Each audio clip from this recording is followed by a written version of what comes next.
Hello, everyone. Welcome to Hyperspace on Dark Matter Radio. I'm your host, Miss Solaris Blue Raven. I want to thank everyone for tuning in this evening, and a special thank you to webmaster and producer Keith Rowland. And my special guest this evening is Jane Doherty. Jane Doherty, named one of the top 20 psychics by Dr. Hans Holzer. She is the author of Awakening the Mystic Gift, starred in the international TV show Dead Tenants, a hypno-counselor, and is a leader regarding spiritual tours to Egypt. She has lectured at all of the Ancient Crystal Skull conferences organized by Oracle Stone Productions.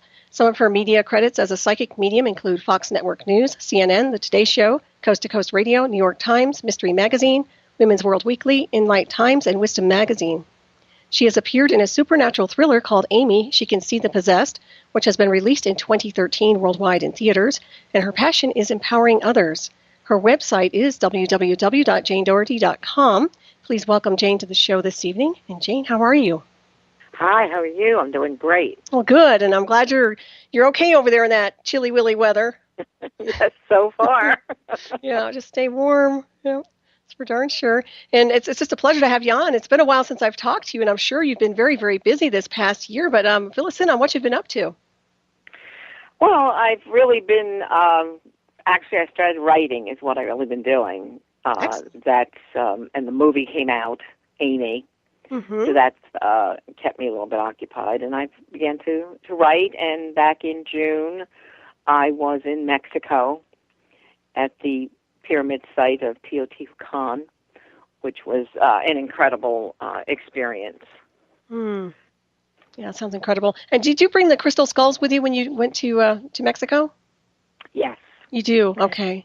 Nice. Yes, I took the crystal skulls with me, and we actually participated in a very special ceremony with a Toltec shaman. We wanted the crystal skulls to be activated, their healing ability to be activated.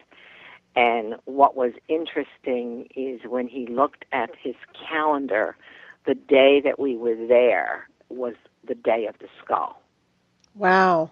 And he was like, completely shocked by that. Mm-hmm. And so we had a ceremony that we did underneath the temple, underneath, the Temple of the Sun, and then it continued in a cave. We had to go by car to the cave. Oh, wow. That sounds wonderful. So it was quite an experience. It really was quite an experience. Yeah, I bet your body was just vibrating. Oh, yeah. Energy, It took me, and I have never, ever, in all the experience I've had over the years, I usually bounce back very quickly, a few days, and I'm back to my normal self.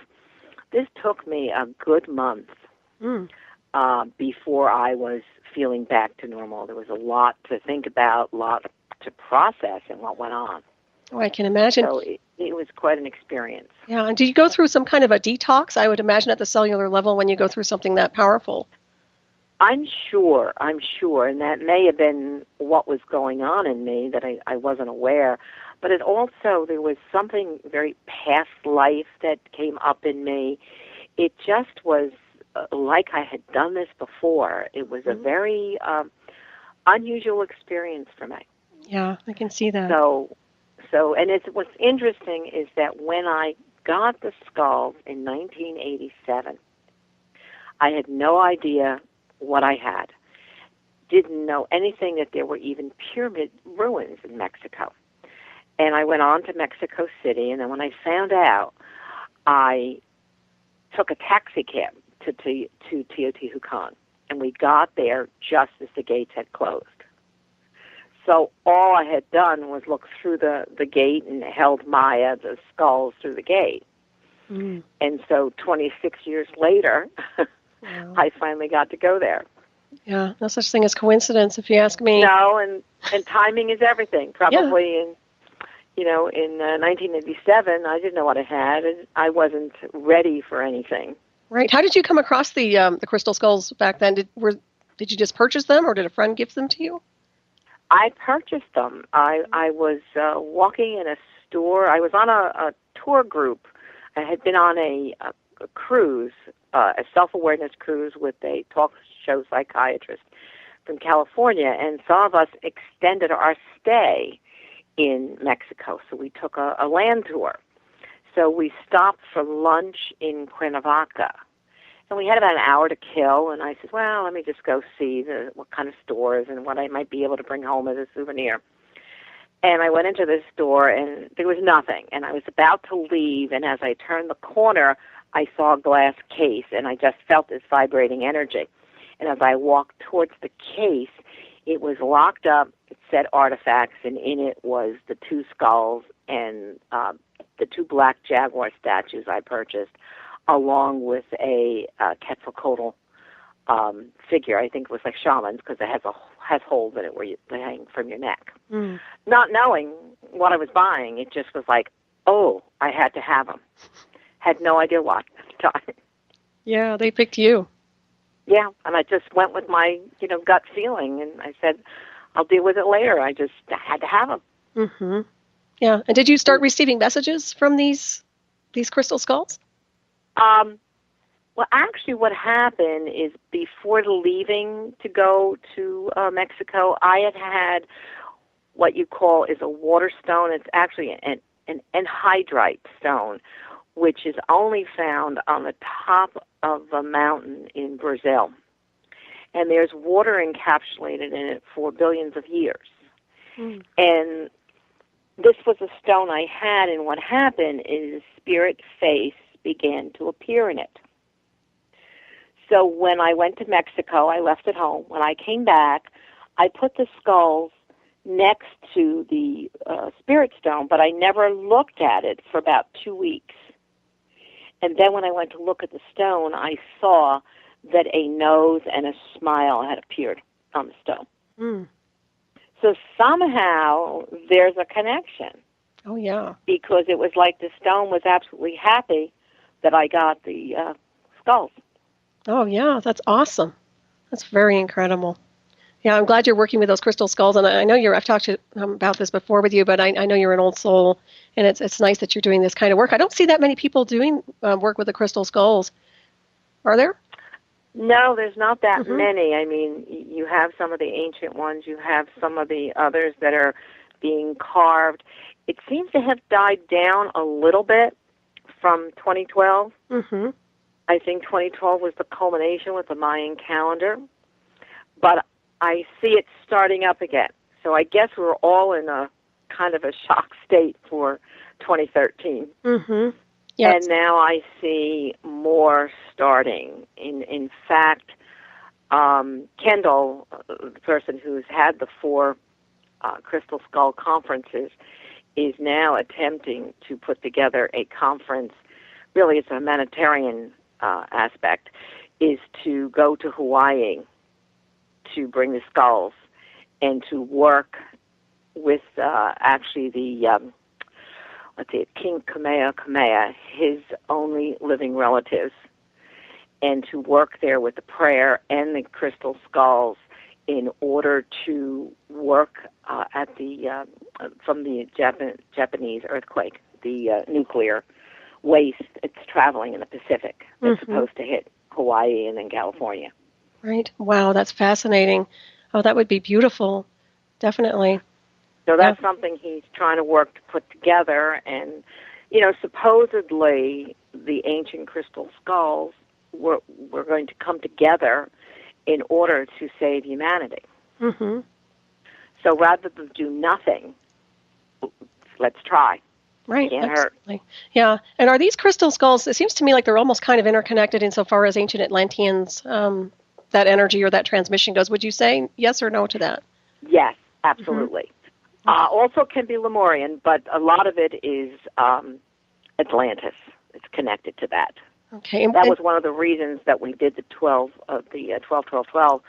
right after the cruise that went over where one of the places is the Bermuda Triangle where Atlantis could have been. Mm-hmm. Yeah, that's really amazing. And also, didn't they also transfer their consciousness into the crystal skulls back then, or the priestesses, or something like that? Yes. They would transfer the consciousness. In the skulls, there would be, information programmed in. Actually, the crystal skulls and all the research I've done were actually the first religious tool, first tool for God. Mm. Because the Atlanteans and the Mayans, they used to use the crystal skulls in order to divine, to speak to the gods. Yeah, that makes a lot of sense. So it's very interesting. It's very they're fascinating. They certainly are. I love them. Yeah, without a doubt. And have you ever come across a crystal skull which had an ominous or negative transmission? Yes, I have. I have had that experience where you don't want to be around it. There is an energy, field, and it could have been the way that it was used, back then, or it could have to do with people today. You don't know. But Right. I have had that experience where I didn't want to go near a particular skull. Well, that's So it interesting. can give off those type of vibes. Right. And I suspect When you think of Oh, go ahead. when you think of it, there has to be, because during the Atlantean times, they could have been used for the good and they could have been used for the bad. Yeah, exactly. So it's very possible. Right. And I guess the person that would have that would want to clear it or cleanse it or bless it in a different way, would you say? Yes, of course. And do you clear your crystals and your skulls? Yes, I don't. I do it in such a way that it's not going to clear the programming that's in it and that type of effect, but you clear anything that could have any negative aspects to it. Right. That makes sense. Would that be something involving like sea salt and? You cleansed it with sea salt years ago. I did, and I still do. I use selenite now. Nice. Because selenite is very powerful, and just passing it over the skull or vice versa, that would take care of it in clearing it. Very good. Yeah. And also incense, I would imagine, or is that not necessary, I guess? I don't use it. I think it's it's a particular thing that people gravitate to. I use my energy field a great deal. Yeah, I was thinking that you probably just blast it out. Yes. Because they're actually protection for me too. So I don't have to worry about negativity in a sense. It's just to keep it clear. Right. Because when I do readings, I'm using them, and that's how I can deal with people's energy fields without getting tired. That's excellent. Because the skulls are always present, so they're giving off energy, and the bond that I have with them, it's just a protection. An energy field that forms when we are together. That's beautiful. And they also amplify everything in the room, wouldn't they? Or they probably amplify you. I'm sure they just crank your energy field. Yeah. Yes, they would amplify my energy. That's awesome. And that's what they do.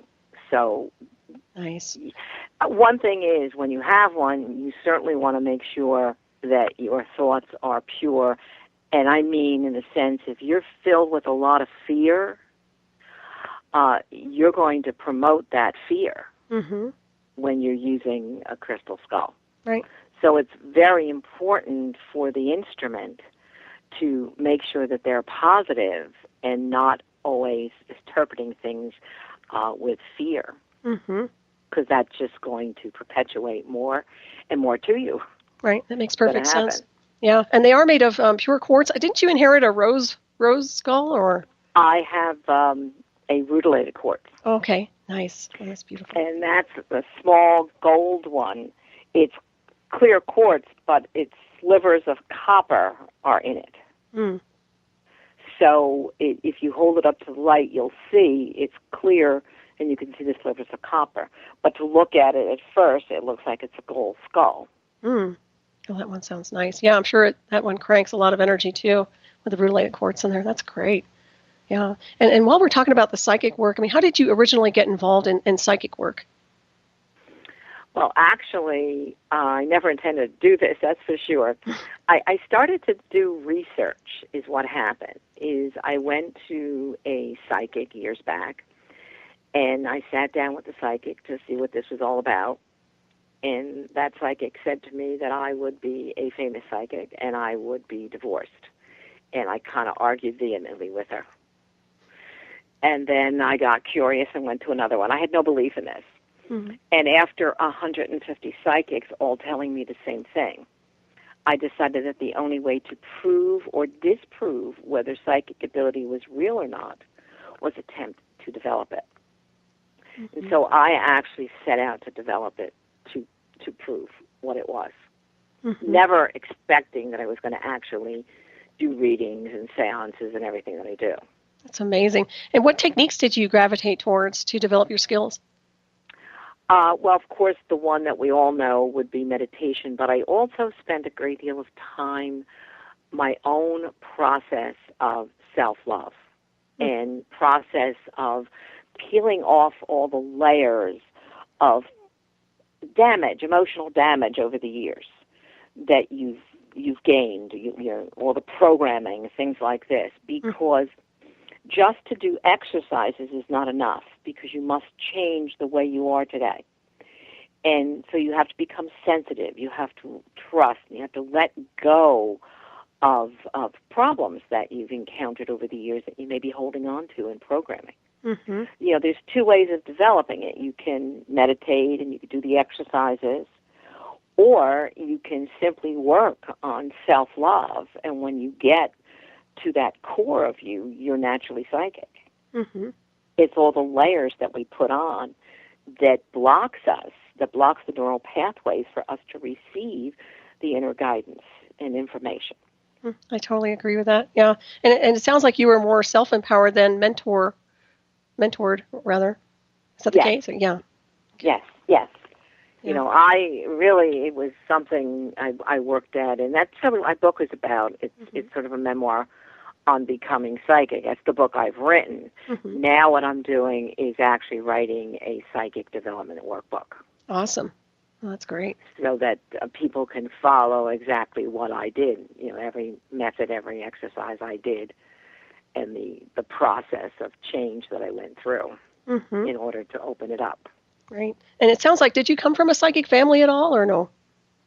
No, I can't say, it's iffy. Let me put it to you that way. I had a mother who did have experiences. She would see a ghost now and then, a deceased member of the family. She would make, a prediction, but not call it psychic. She would just say, my mind just works that way. And so that's what I accepted it as, certainly not as psychic ability. Right. But obviously looking back at it now, she had to have psychic ability for some of the things that she did. Certainly sounds like it just wasn't called that. Right. And maybe it was the timeline they were in too, huh? But I did find something out which is kind of interesting and funny at the same time. I'm Italian and Polish. My mother's Italian, my father's Polish. What happened is somebody came to me for a reading. And in the reading, I kept getting an image of a woman that looked an awful lot like my father's mother, my Polish grandmother. And then the girl took a picture out, and she showed me that this was her grandmother, and she had questions. And I'm answering, but at the same time, again, I'm saying, my God, if that doesn't look like my grandmother. When the reading was finished, she said to me, I have one other question to ask you. And I said, what? And she said, what do the names Sophie and Stanley mean to you? And I said, well, that's my aunt and uncle. And she goes, that's what I thought. She goes, we're related. That grandmother, that picture she was showing, was my grandmother's sister. And her grandmother used to go around reading tea leaves in town. So there was a psychic aspect there. I had no idea. That's amazing. Yeah. So it was really an interesting experience to have. Without a doubt, yeah. And it also sounds like you've had a lot of past life recall, or is it just unfolding now? No, I've had a lot of past life recall. In fact, that was one of the things that I gravitated to when I was opening up the ability was past life regressions. Because, what I found is that helped to give you the depth of what you needed in uncovering some of those things. And I had uncovered I was a researcher and I was a writer.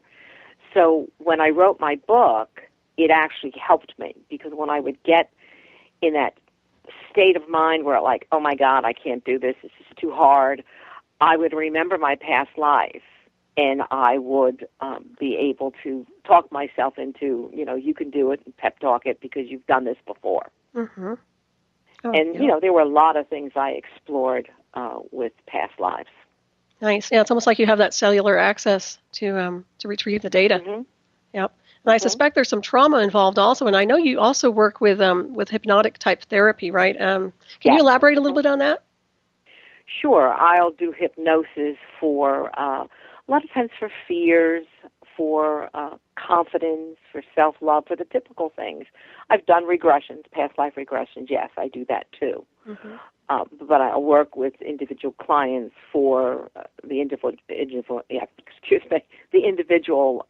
aspects. Mm-hmm. I love working with clients for confidence and self-love Mm-hmm. because I just see how over the years I've helped people in that area, and that's a very big area for me. I feel that loving yourself is so important. It changes your life, and that so many of the ills in the world begin because we don't have self-love.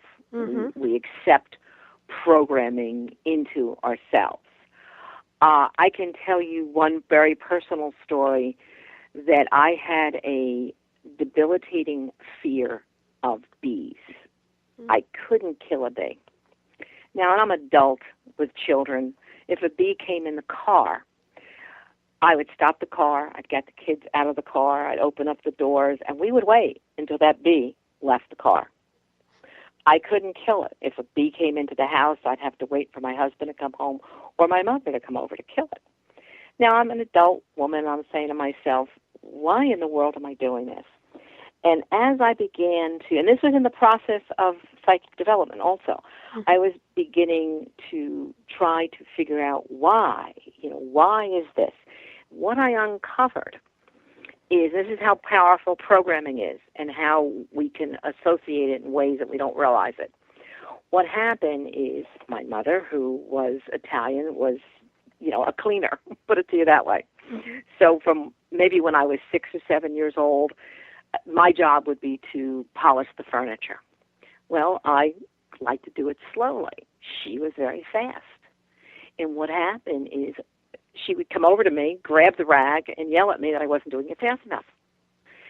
I internalized that. And all those years of being afraid to kill a bee was because I didn't think that I was fast enough to kill the bee before it stung me. Wow. Yes, this is how powerful our mind is and with programming. Mm-hmm. Once I had that recognition and realized, now there's no problem killing a bee.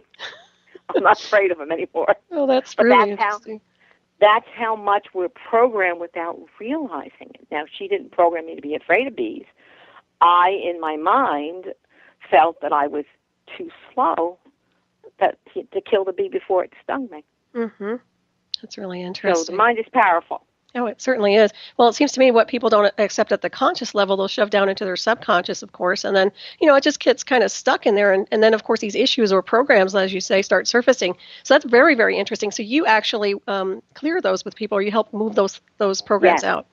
Yeah, that's great. Exactly. Mm-hmm. Yeah. And how often do people even recognize that they have some kind of a program like that running? Well, when they come in for hypnosis, and sometimes even in the psychic reading, it will come out. Mm-hmm. So they begin, if they have an issue going on, we talk about it, and I can key in psychically and things like that, and then use hypnosis to get rid of it, to program your mind in a different way. Mm-hmm. That's excellent. So it's powerful. I have an edge in the sense of I started out doing hypnosis. Mm-hmm. And then the psychic part kicked in. So I understood the mind from that hypnotic point of view, from the programming point of view. Right. Well, that makes a lot of sense. As an extra tool in your toolbox. That's a good way to just kind of build up the pyramid. Yeah, that's awesome. And you also work around, I guess you investigate a lot of hauntings as well. Do you still do that? Yes, I do. You do. Okay. So have you ever lived in a haunted residence? No, I haven't lived in one. You're lucky then. Yes, well, I'm laughing because my son was teasing me maybe about 2 months ago. There was a house in Pennsylvania for sale that the headlines were slightly haunted. Mm. And he sent it to me and teased me and says, "Mom, maybe we ought to go to buy this house." Well, that's cute. That. But no, I've never lived in a haunted house. Well, I guess that's good. You know, what's funny is I thought that the realtors weren't allowed to disclose that data. I'm not sure if they do or don't anymore if someone's passed away in the house. No, if the house is haunted, they have to disclose it. Okay. Where they get into trouble is if they don't and they know it is haunted and somebody buys it, then the deal can be undone. That's good to know. Not a doubt. So, and what is your description of a ghost or disembodied spirit? How do you define that? It's the energy field, the energy that is left over when the body is no longer here. And to me, when you think of it this way, your mind is the only part of you that you cannot open up and dissect. And it is the part of you that lives on. And that's all with the energetic field. So that your personality and all your memories are still intact when you die. You just don't have the physical body. So death doesn't feel very different than actually still being alive, just being in a dream. Right. That makes a lot of sense. And do you think that these spirits look for a host so that they can download their essence into, or are they just kind of surfing around, haunting places? No, I think that there's most of them are just surfing around, and I don't even think that they're intentionally. There's some that just aren't intentionally. They're just attached to the house, and you just happen to be there living, and there could be some aspect that triggers off them to manifest. And it may not be that they're haunting, but that's our human perception of what they're doing. Where in actuality, in the spirit world, they may simply be here reliving their memories. Yeah, it's like another highway, almost. Yes. So, we perceive it as a haunting, where, for them it could be something entirely different. And once you figure out a house is haunted, what do you do? Do you clear the house, or do you allow the ghost to stay? Each situation will be different depending upon what I find. In some places, the family may want you to clear the energy, so you attempt to clear it. You can't always. It depends upon why it's there and what it's attached to in those circumstances, and if you can communicate with it, if it has a consciousness. And then there are other situations where I've had people request they don't want it removed. They just want to know who it is and why it's there. But they've actually developed a relationship with it and feel a sense of calm and peace. Wow, that's interesting. So it's different, for each person. And I've done a lot of individual homes because people over the years have, called me for that reason, that they have a problem, they want me to come and see what it is. Yeah, I'm glad you're there. And why is there such a temperature drop? It seems to me like it's always cold when there's a spirit or ghost around. Is that accurate? Yes, but I've also had the opposite happen too. It's a temperature change. So the temperature can actually get higher in some situations. Like when I do a seance, what will happen if spirit is present, one side of you could be ice cold, the other side of you could be profusely sweating. So it just causes a temperature change. And it's probably the clashing of the two energies, the atmospheric temperature in the room, the energy of the people sitting in the circle or sitting in the room. The aura can go out so far, and then spirit energy and some sort of interaction causes the temperature change. And I'm sure that there's a physics explanation for it too, but that I don't have. That's very fascinating, without a doubt. All of this. When you do these seances, I'm speaking funny. Okay, now when you do these seances, how do you actually go into a trance, or do you just kind of meditate when you're actually doing that? Okay, there's two ways of doing it. When I'm doing a seance where I have a group of people, what happens is I become a bit of a physical medium. Because I have the stomach expands when spirit is present, physical things happen in the seance. So you will have people smelling things as spirit comes in. You will feel the temperature change. You may be touched. A spirit could come and sit on you. usually what will also happen is the way a person died is the way we will feel it in the seance. So we might feel heart palpitations, or we can't stop thinking of the heart, which means a person died of a heart attack. Mm-hmm. And then sometimes you'll get pains that will give an indication as to how the person died, which ultimately begins to determine who it is. You can identify it based on some of those factors. If I was sometimes in another situation, on occasion I've been knocked into a trance where spirit will actually come and speak through me. Mm. So, and that's a different type of thing when that has happened. It's usually not per se the loved one of someone. It's more like my guide or something, where someone's guide will just come in and speak through me. Mm-hmm. Right, you're conduit for that. Are you able to shake that energetic off after the seance? Yes. You are? Good. Yeah. Yeah, no, I have, when I learned to do this, I learned it with a great deal of control. Mm-hmm. And every step of the way, it was placed under a higher power, everything I did. Mm-hmm. So I have a great deal of confidence in what I do, and I don't keep anything with me. That's and nor would it stay where it came through. Mm-hmm. That's very good. And when you have these seances, is it the traditional lights on and off also? Does that happen or no?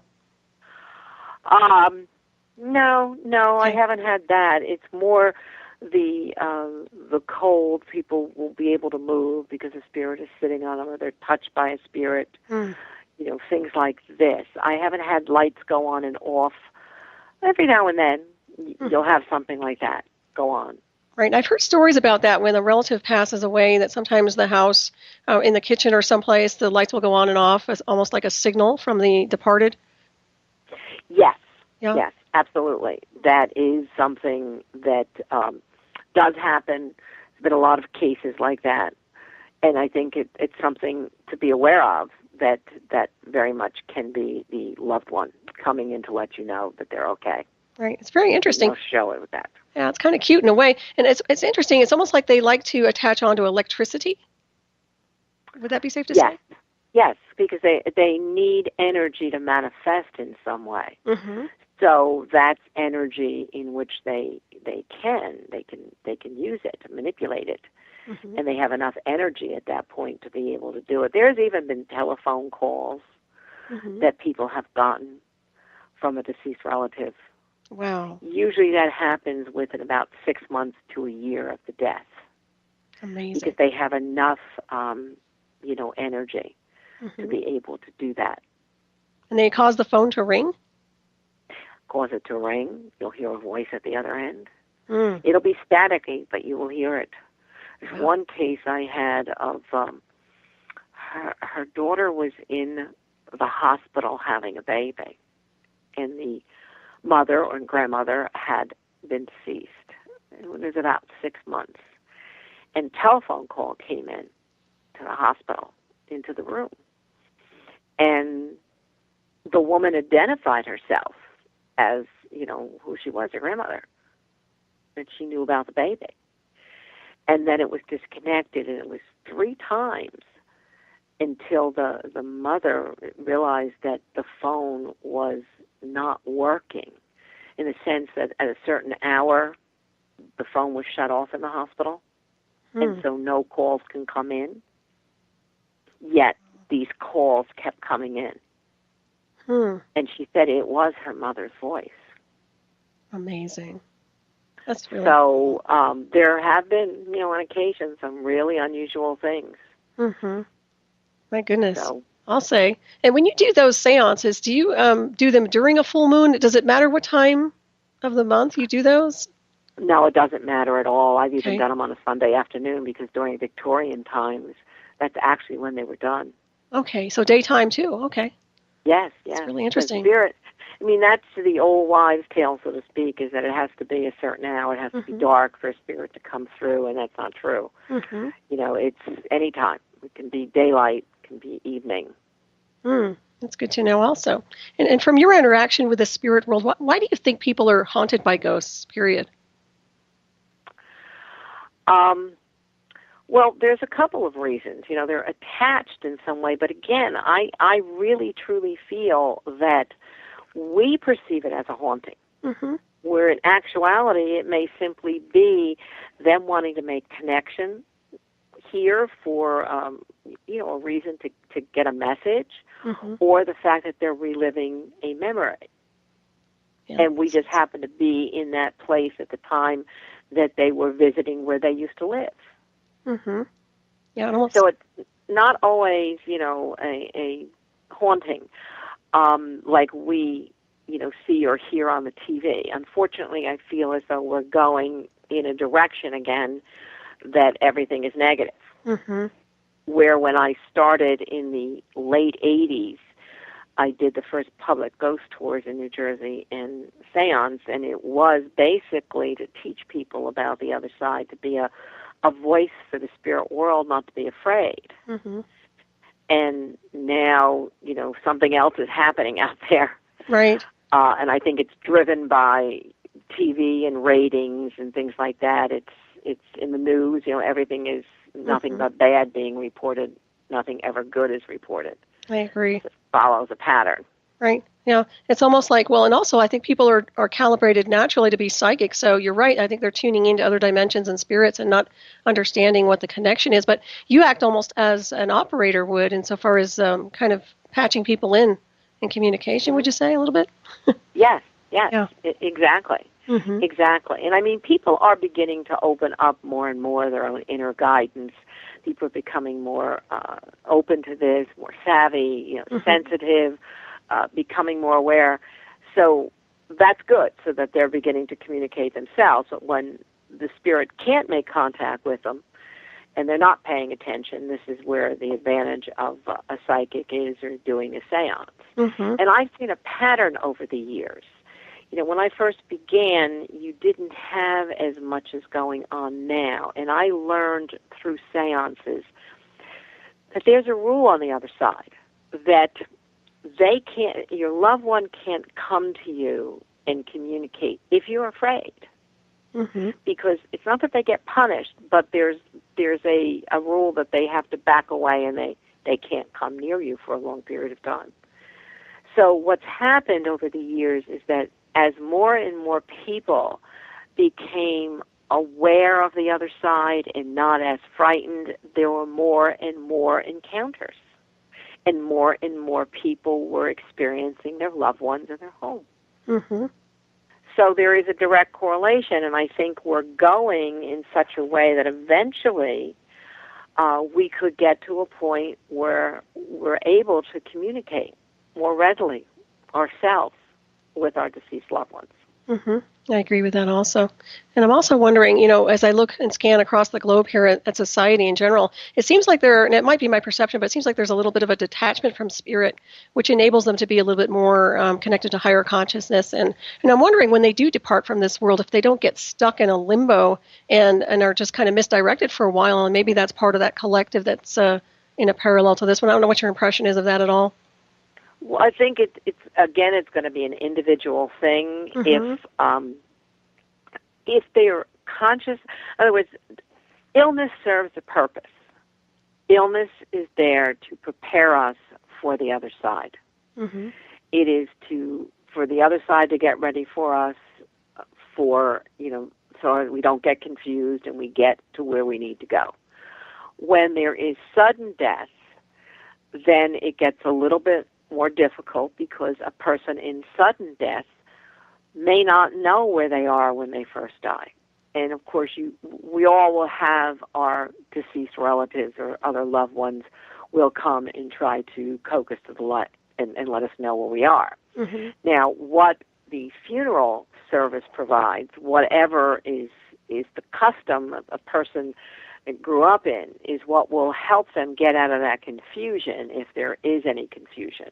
Because when they see what they knew was a funeral ritual, or a ritual of the dead, whatever you want to call it, in leaving and transformation, then they would recognize it. and then understand where they are.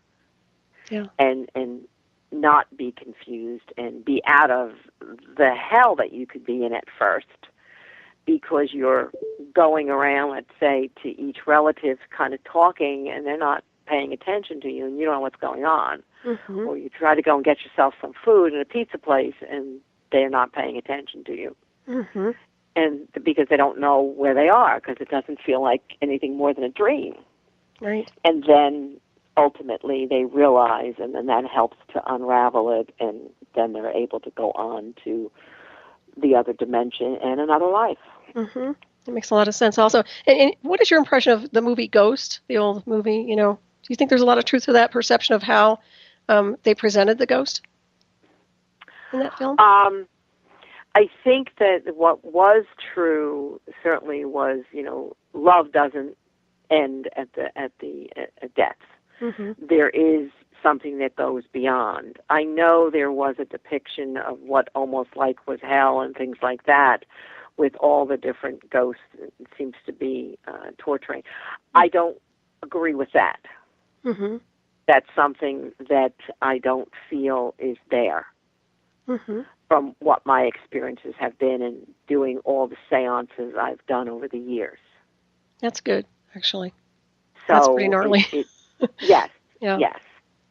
So, and then of course the movie Ghost, which was interesting, when that happened, Whoopi Goldberg's stomach expands.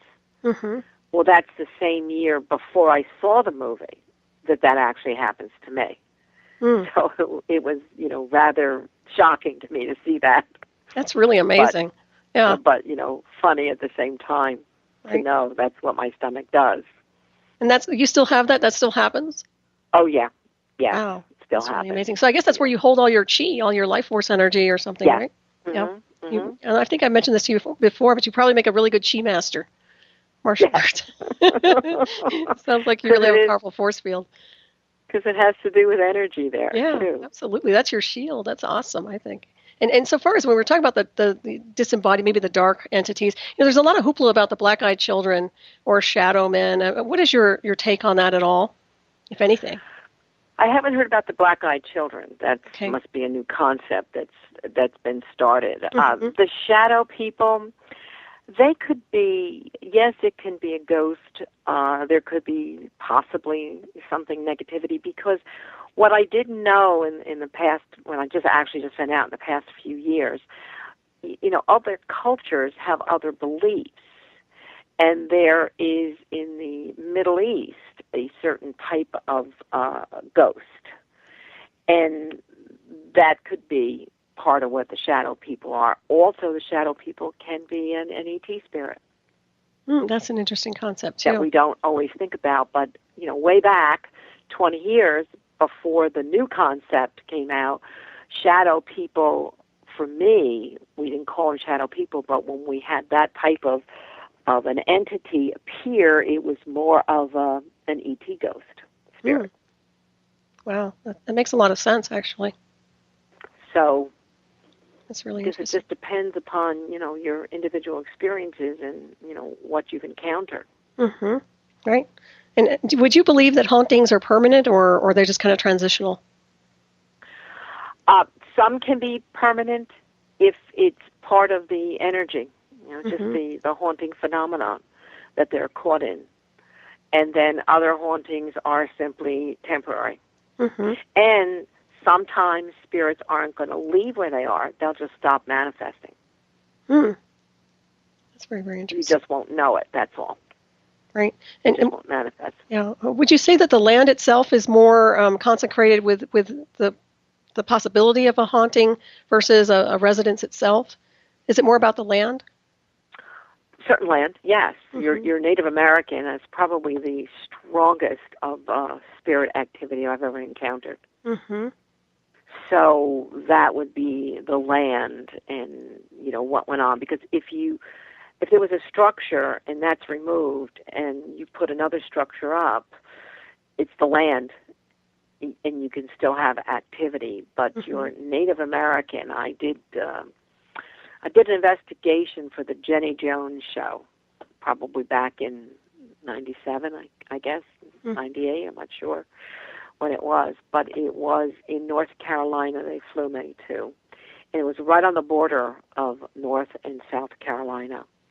And I did not know that the land across the street was Native American. But in doing the investigation, I kept coming up with Native American, and then I discovered that the stones that the house was built with were all taken from that particular land. Mm. And the man was actually levitating off of the bed. Oh, my goodness.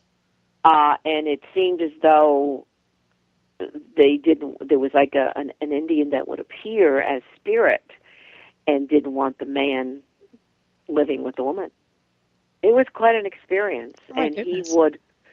he would stand behind the man and follow him and breathe down his neck. And it happened when we were there. Wow. Did you actually witness the levitation? Yes, and I actually began to see the levitation take place on the bed. Oh, my goodness. It was very powerful energy. Mm-hmm. Would you say that's something like a possession or no? No. It wouldn't be a possession like the traditional type of possession. Mm-hmm. I think that the Native American spirit probably was going into the remnants of trance state when they would be communicating with other spirits, and I think that there would be a force field built by, a couple of shamans in spirit that could have that kind of strength to actually levitate a person. That's amazing. What did you do to resolve that? That I worked at. I did a seance there, and I worked at trying to communicate with the spirit, with the Native American, followed it around, sat quiet with it, felt it, talked to it to try to resolve the situation. Mm-hmm. It did seem to work, at least. I said, you can stay here. This man isn't harming the woman. Just don't do what you're doing in the sense of levitating him and that. You need to give him a space, but you can coexist here, and that's eventually what happened.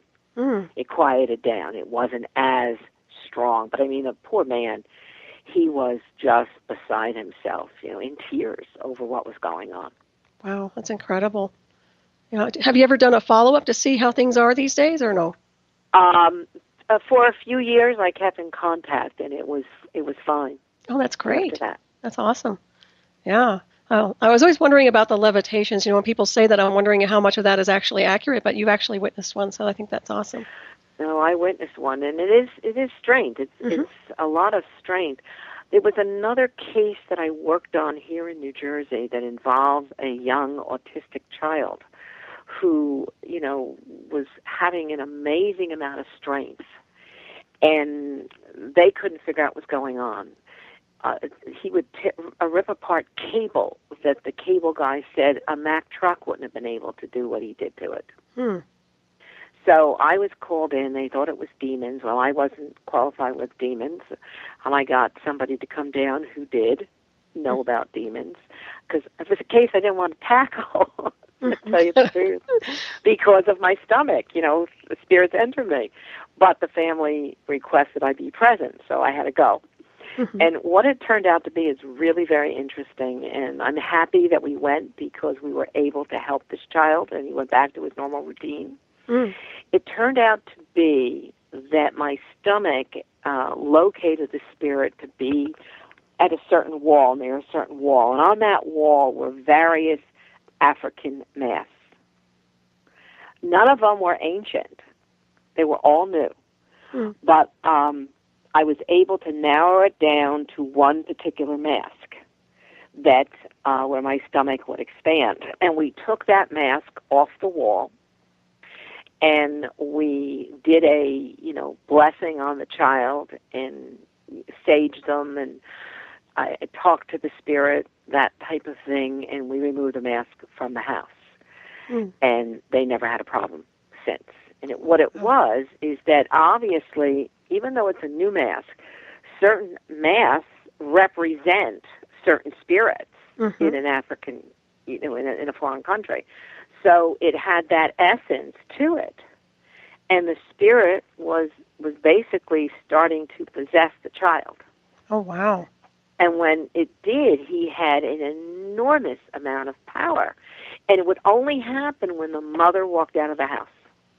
She would step 1 foot out the door to go hang clothes, not even step out for 5 minutes, and things would be ripped apart in the house.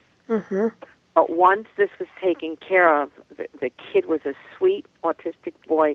He went back to all of his normal activities. He was, a high autistic child, highly functional. And he went back to all of his normal activities. Oh, what a fascinating story. Have you ever written about that or put it in a book? No, but I know that I'm working very hard this year in just writing. Mm-hmm. And that's one of my goals, is I'm trying to get the psychic development one done first, because that's going to be the easiest for me to do. Mm-hmm. And then I'm going to start working on a spirit book. Oh, yeah, that would be really some good. Some of these experiences, because, I've done the Lizzie Borden house. Some of these experiences, the things I've learned. Mm-hmm. Yeah, the Lizzie Borden. Can you elaborate a little bit on that one for our listeners? Sure. The Lizzie Borden was I think it was in 1998, and it was on Friday the 13th. I went with the Philadelphia Inquirer, and I did an investigation and a seance. On the way there, the Philadelphia Inquirer reporters asked me if they could get me into the O.J. house, would I go? I went, sure, absolutely. When I did this house afterwards, I said, no way would you get me into that house, O.J.'s house. Mm-hmm. What had happened is I had never done a seance in an actual place where a murder had taken place. Mm-hmm. So the spirit of Abby Borden was still there and still strong. And in the seance, she came into me and used my body to be freed. And her whole struggle and fight was going on in me, and I had to stand up in the seance, and I was wrenching and trying to stay all of us connected. Mm-hmm. So there was a lot to this seance, including the investigation where the smoke came in, the tobacco smoke, which is what they found in Andrew's coat pocket. To make a long story short, Lizzie Borden did not commit the murders. It actually was her sister Emma who, there was a hired hand that the original, or the actual brother hired a hand to do the deed. And it involved money, because the original mother had inherited money from her mother. And the girls did not get the money because he remarried, and that's where the problem was. And there was also incest involved. Wow. That's an incredible story.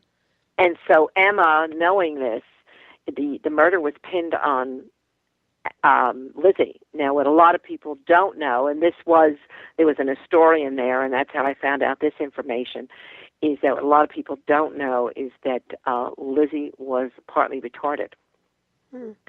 So in those days, somebody retarded, it was easy to pin a murder on. Mm-hmm.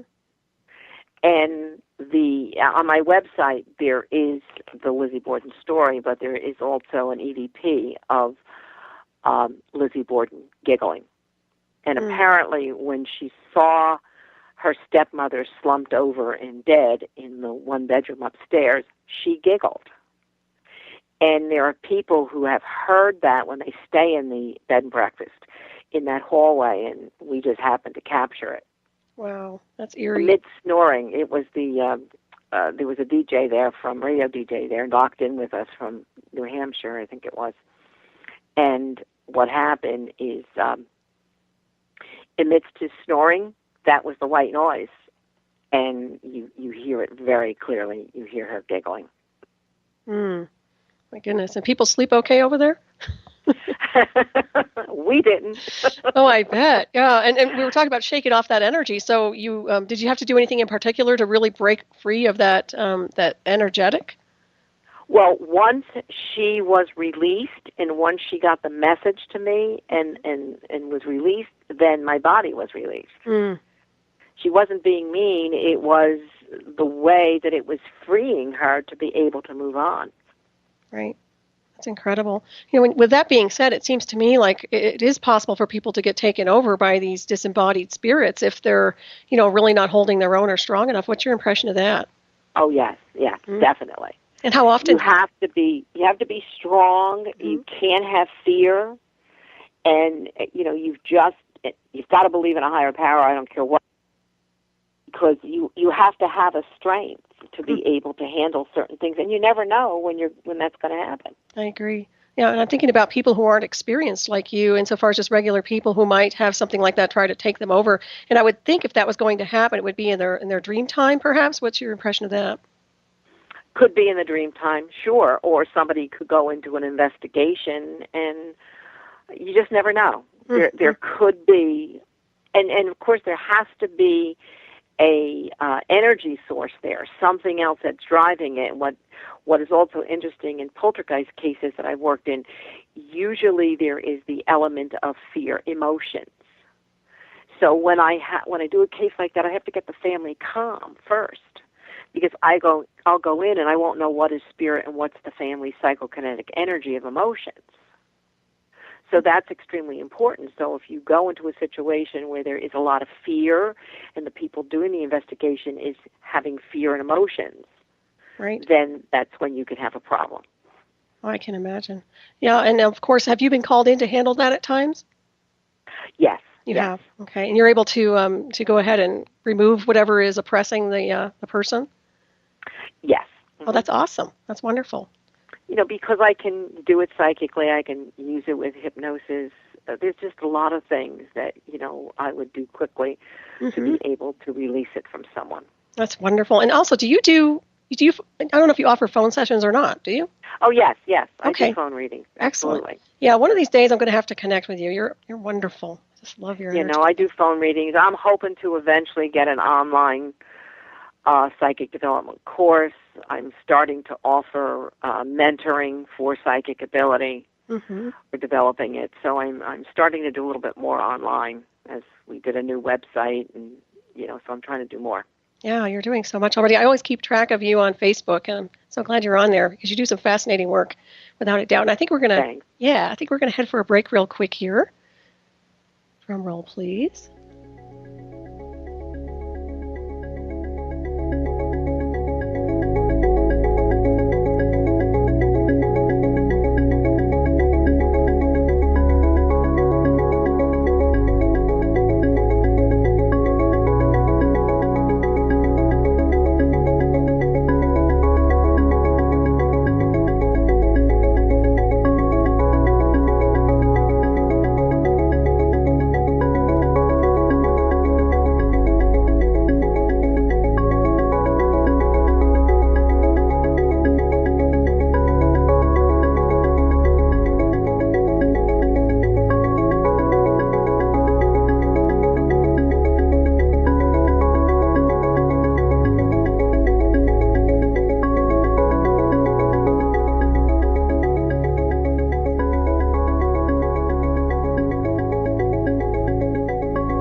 Welcome back, everybody, to Hyperspace. I'm Solaris Blue Raven. My special guest is Jane Doherty, And Jane, if you could tell everybody what the name of your website is. Did you say you have a new website?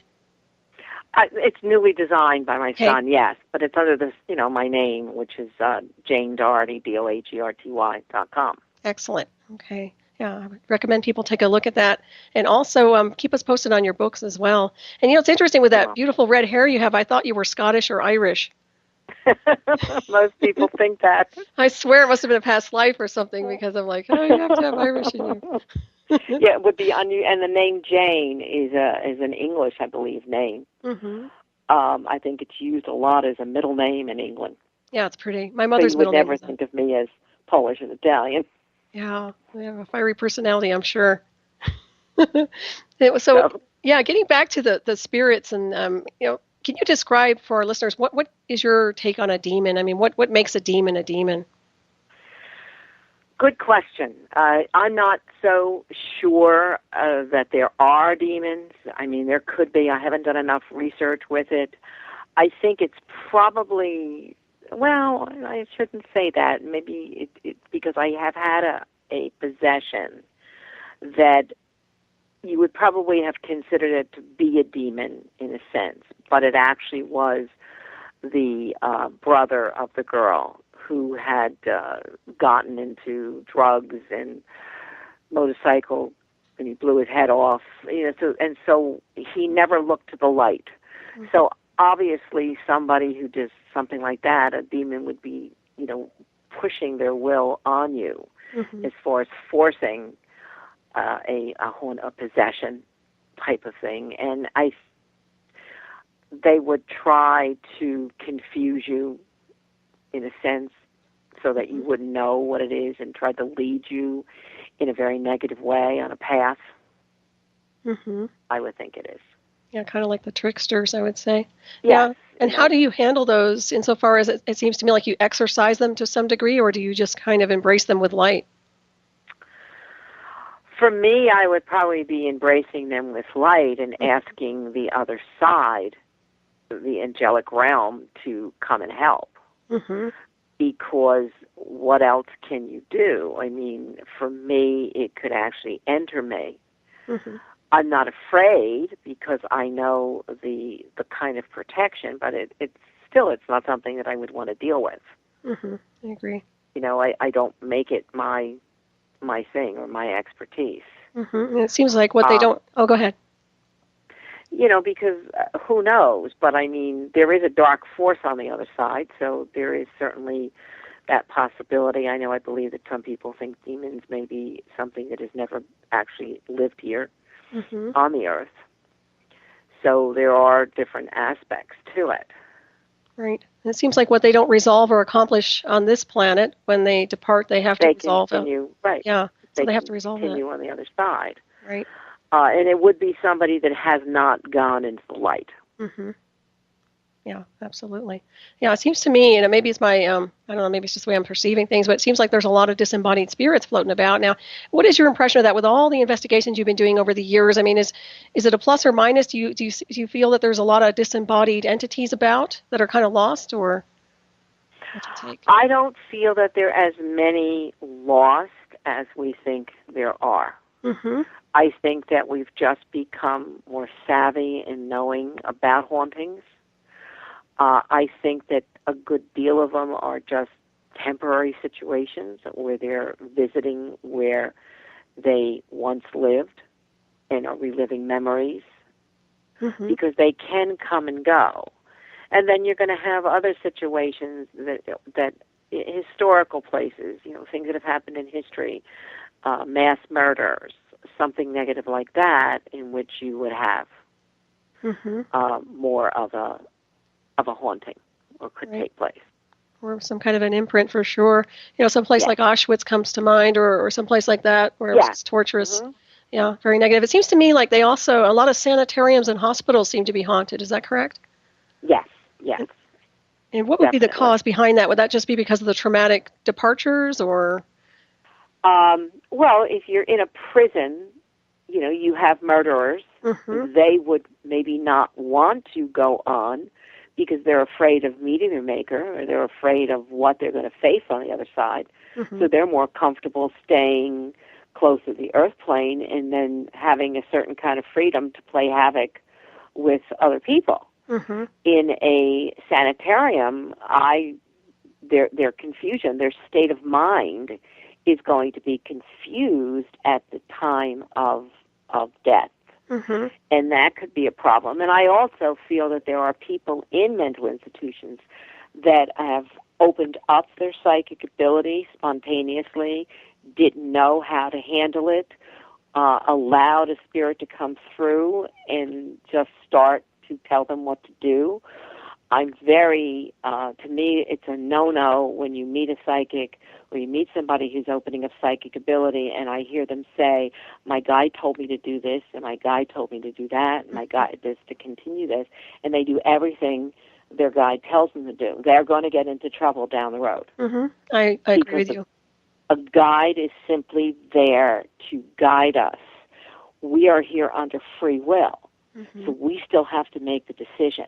So if you listen to everything your guide is supposedly telling you, you are not learning anything. Mm-hmm. And when you open yourself up into the spirit world, a lot of people want to jump from straight not having any ability to talking into the spirit world. I disagree with that because I think you have to have a balance. Mm-hmm. You need to know more about just generally the psychic ability before you start speaking with spirits.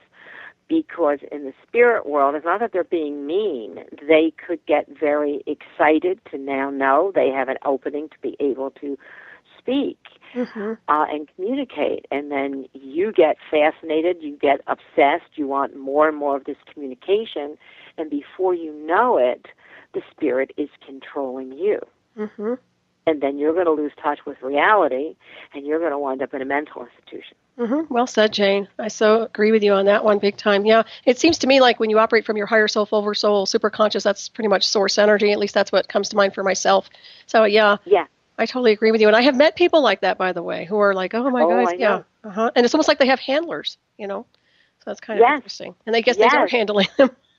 Right. And, another way of looking at it, when they constantly say, my guide is telling me, well, that also absolves them of responsibility. Mm-hmm. And, they don't have to be right or wrong and say, oh, my guide said that. Right. So there's never any responsibility.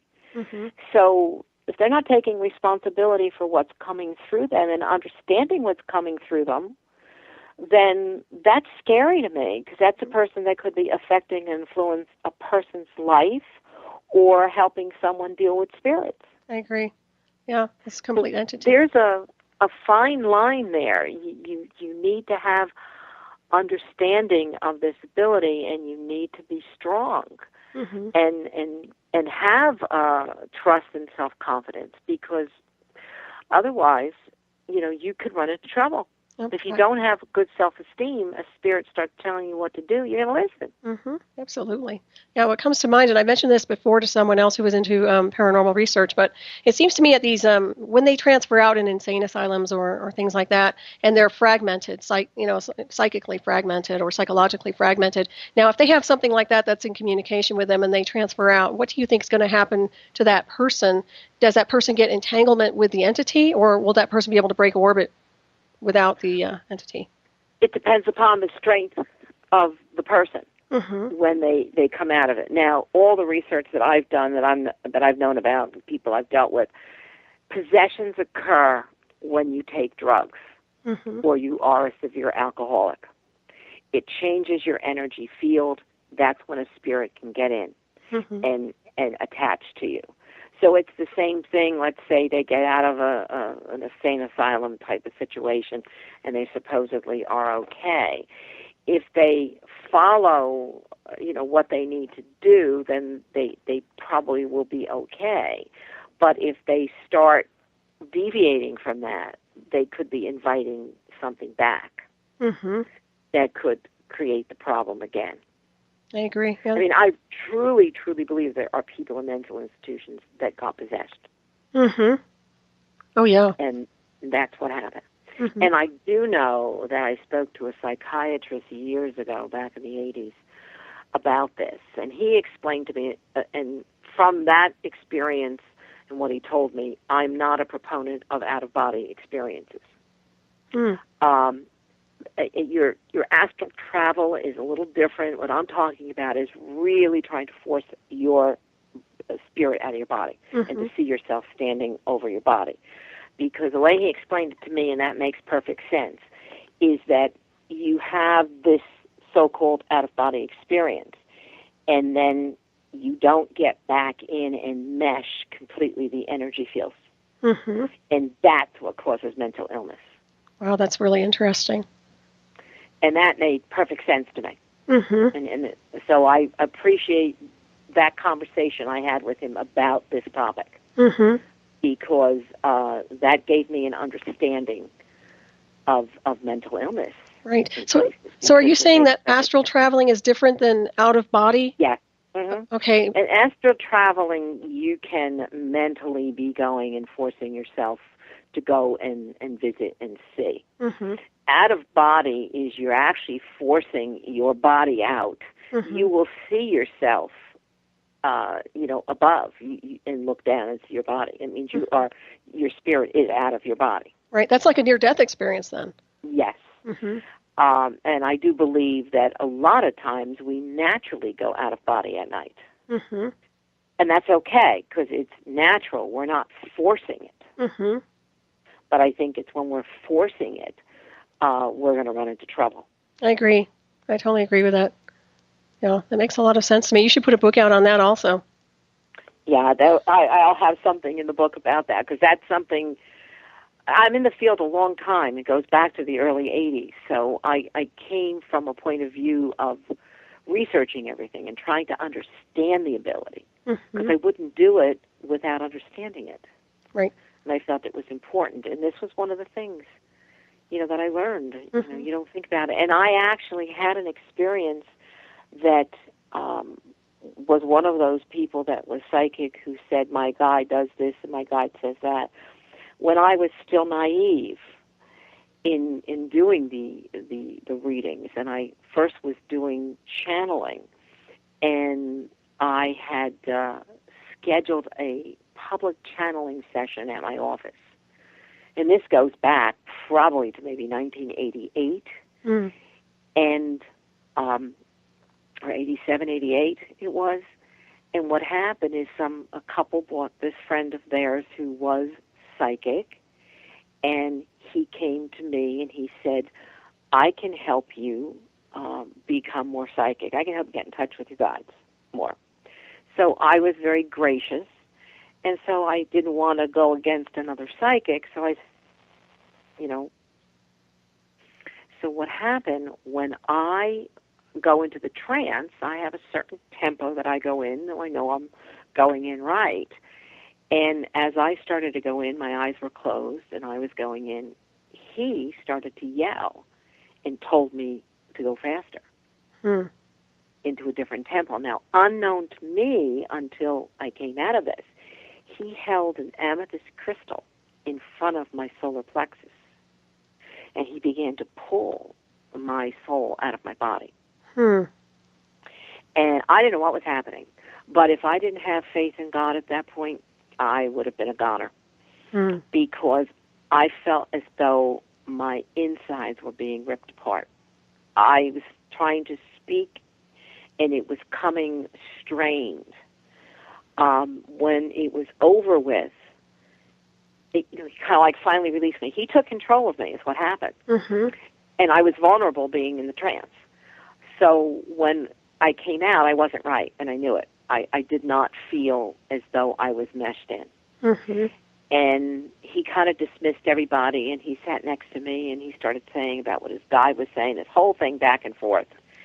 And then when I left, I still wasn't right. It took me 3 days to feel as though my sense of self was back in place.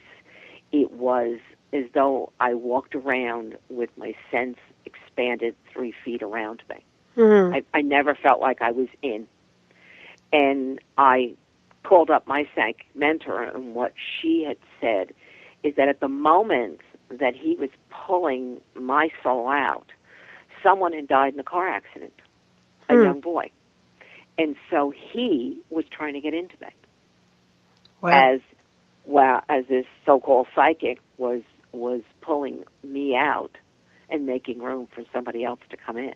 My goodness. So had I not stayed strong, I would have been totally possessed. Mm-hmm. That's another thing. Yeah, go ahead. And what put me back into my place was the man who taught me how to go into the trance channel came back from Washington State, and he had the group assemble who had taught. And when I wasn't going to go, and then I decided to go, and I told him what had happened, and he forced me to go back into trance in front of everyone. But what they did was send me love. Mm-hmm. They just sent love all around me, and that's what put me back into my spot, into my space, my own space. Oh, wonderful. Yeah. Well, it seems like there's that's like a psychic attack up front and personal. Yes. What he pulled Yes. off. My goodness. And that's another thing too. I think there are a lot of tricksters out there in the name of, and I don't want to bash a lot of other quote unquote psychics, but I know you're the real McCoy. And there are a lot of people out there that I don't trust as far as I can throw. So I think that discernment is huge for people to really pay attention and not just trust some of these people that come out with their snake oil, because I think there is a personal intention. So there's something going on where they want to drain, or even it's almost like a psychic vampire to some degree. Mm-hmm. With some of these and people. They don't even know that they're doing it, mm-hmm. because they're not realizing that they're allowing others on the other side to control them. Mm-hmm. Right.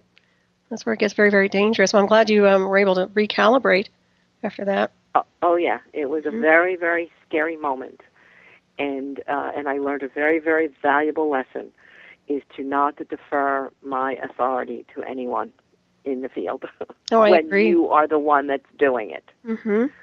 And that was my mistake. I was trying to be gracious, and that was a big no-no, because he took my space and he changed my tempo. Wow. I gave him permission without realizing I gave him permission. Mm-hmm.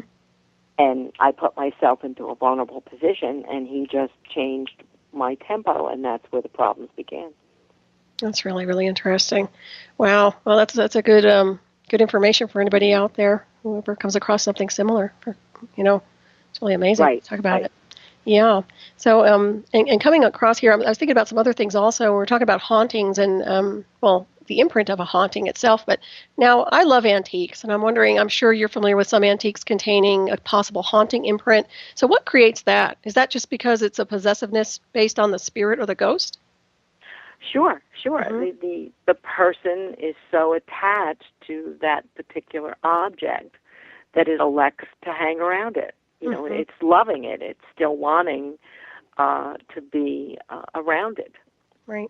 Okay. And that's where you will get that. And, when I'm doing my ghost tours, I will joke with the people in the audience and ask them how many of them buy antiques or go to garage sales. Mm-hmm. And once they've raised their hands, I'll tell them that they could get an extra bonus with their purchase, or they already have one and don't know it. That's so true. And that kind of a thing, because it's true. Right. Because I've done, hauntings that were possessed, like an object in the house was possessed. Right. Yeah, my mother had experiences like that also with Ming Dynasty vases with all these samurai warriors on them. Oh, I can tell you stories about that. Sure. And I think an object that has a lot of emotions to it, emotional energy around it would hold more of that possibility of a haunting of a spirit, and especially religious objects. Mm-hmm. That is not something that I would buy at a garage sale secondhand. Wow, interesting. The religious objects, you don't think they're more purified or no? No, because there's emotions attached to it. Ah, interesting. Because they could be good emotions, doesn't matter. It's emotions. Mm-hmm. So that's an emotional energy field that can feed into a spirit. Oh, very good. And it doesn't even have to be the spirit that, who owned it. It could be something else. Mm-hmm. And another spirit could be using the emotional energy of the original owner of that. That makes a lot of sense. And then that's where you get the haunting. And, of course, something to do with, like a samurai sword, what you're saying, anything like that has to do with murder Mhm. or death of that sort, Yeah. is going to have that same kind of emotional energy feel to it. Right. It was a Ming Dynasty vase, and it was one of those that had ashes in it previously. Oh, wow. Can you imagine? Well, my mother used to have visions of the warriors like running through the house with their swords. I mean, Yeah, sure, that place, sure. my house was haunted growing up. You would have liked that house. There's some interesting things that happened there when I was a kid, but yeah. But I think about that, but now, I mean, I do like antiques also, but I'm very leery. But is there a way to clear the imprint, or is it just something you have to deal with? Probably have to deal with it. I mean, Hmm. you can try, but an imprint is strong Right, because it's over the because of that emotional energy to it, right. and the Yeah. strength of that emotional energy is a big factor. Hmm. I'm not one for antiques. Hmm. If I go into an antique store, I have to go out pretty fast Wow. because all the energies coming off of the antiques are competing with me. It's like I feel it, Hmm. my sensitivity. My goodness. So I have a hard time when I go into a home that has all antiques. Oh, I bet. That's amazing. Yeah, that's good for people to know, actually. To pay attention to So that. yeah, because you just you're getting bombarded with all this energy, Hmm. and you're sensitive. Right. And people who are extra emotional, I'm wondering now if that's not what's attracting the spirit. If they're that emotional, maybe that's something the spirit enjoys feeding off of. Absolutely. Hmm. That's That's why if you're going to go in a ghost investigation, if you're going to be a ghost investigator, you still need to have this self-confidence. hmm You have to have trust, self-trust. If you go into it because it's exciting and it's intriguing, you just don't know. hmm Because you could run yourself into a situation where you get a little frightened, and it may not be anything that's bad, but the emotions and the depth of your fear is going to complicate the situation. Right. And then something can happen because then the spirit can manifest more and more because as it does, you get more frightened. It just escalates. Yeah. And I would suspect shielding is extremely important as well. And a lot of these people, like when you look at these ghost hunters on television, I'm not sure they're really going about it the right way. I mean, what's your take on that? I know a lot of people can critique that. I don't watch the show. Yeah, I don't really watch them. I mean, I've seen them on and off, but it just seems to me they're a bit abrasive. But Yeah, there's a lot, and it's driven by the ratings. It's probably unfair to the ghost hunters because it's driven by the station, hmm the executive directors, the whole thing. right, yeah, And what a lot of people don't realize is that these reality TV shows are actually scripted. hmm And I know that only because I did one, and not that we were scripted. I did a TV show called Dead Tenants, hmm and it was done by a documentarian. So everything that happened during these investigations were the absolute truth. Nothing was doctored, hmm and nothing was scripted. How I learned that it was scripted, it was the crew.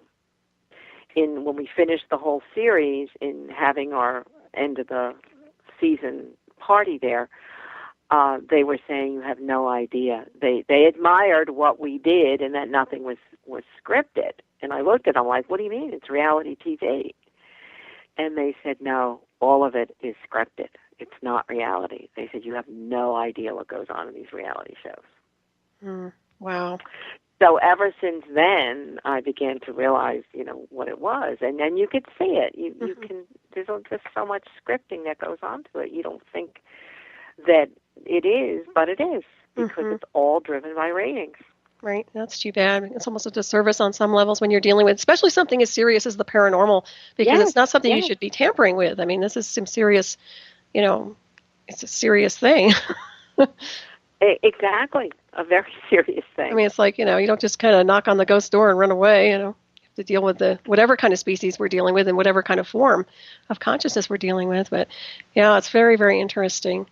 And I was going to. I mean, we don't know everything about it. So even me, I mean, there's still going to be things as I go into a haunted situation, I could come up with new things. I can encounter new things. So to me, it's very, very important that the person going in doing an investigation truly is without fear, truly has good self-confidence, and does not see things in the negative. Exactly. And it has a more positive personality and prefers to see the glass half full rather than half empty in their perception. Because when they go into an investigation, you just don't know what you're going to encounter. And depend on your personality is how you're going to react and what's going to happen, and how the situation can escalate or how you can get yourself into trouble. Right, or make it worse for the people living there. And you're very grounded, too. Your personality is it's just a real nice grounded energy, which is nice, so you're not in la-la land. Yeah, that makes a difference. No, I'm not. No, I'm not. And when I learned how to do this, when I taught myself how to do it, and as I teach others, I always teach it from that perspective, because you need to be grounded, and you don't want to, be in woo-woo land all the time. Right. Because it's what gives it the bad name, and nobody's going to take it serious. You have some serious researchers out there now, which you didn't have 10 years ago. Yeah. And there can be a lot more if they view what we do in showing that we're more grounded and serious in what we're doing. Exactly, yeah. So you'll get more of the scientists to look into this. When you approach Oh, go ahead.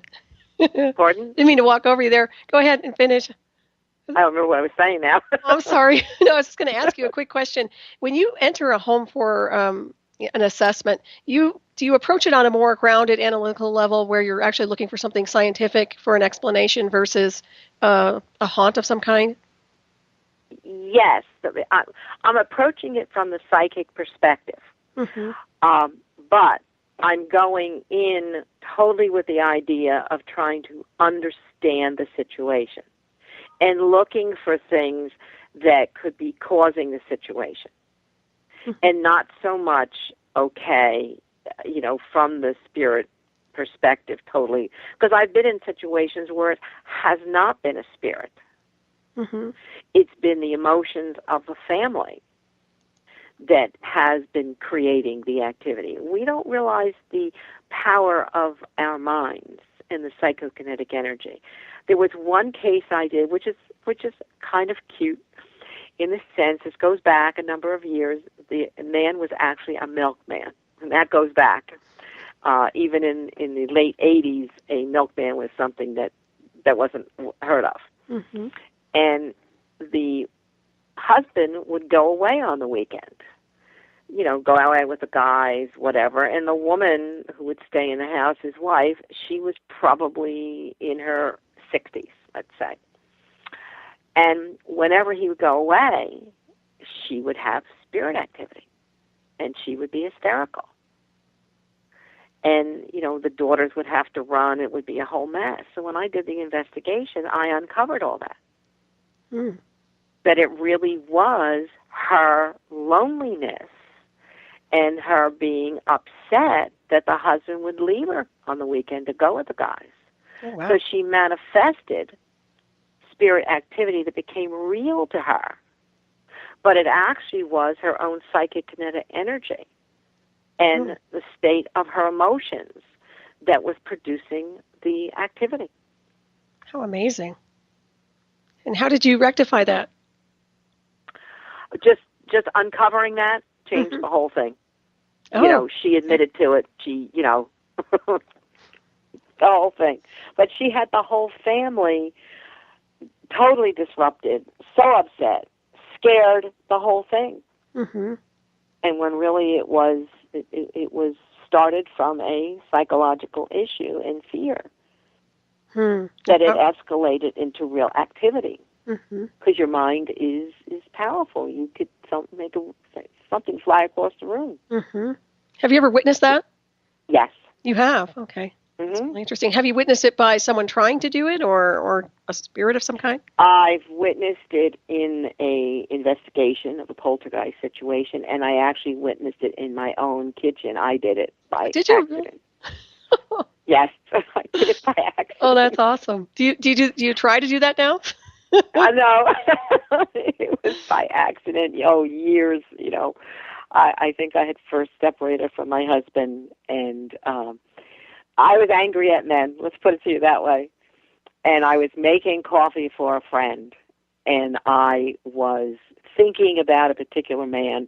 And as I'm making the coffee and thinking silently, mentally, I was angry. Mm-hmm.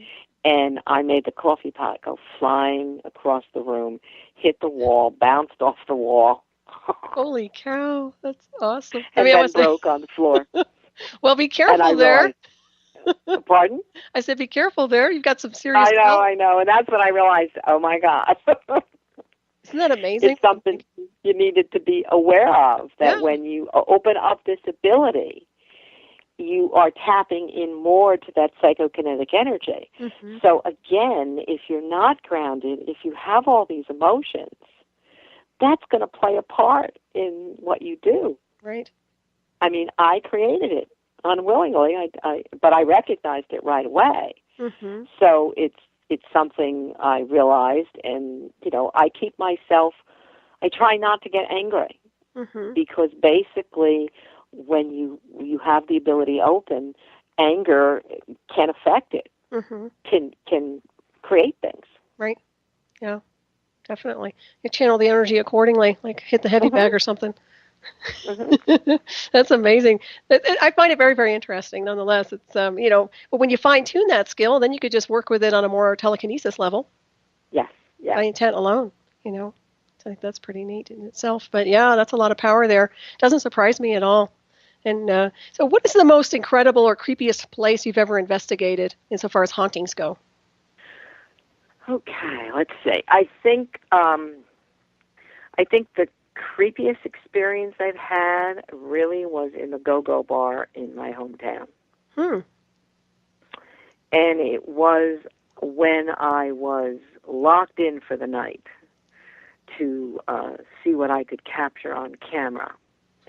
And there was a gangster there. I had picked that up. It was an old building.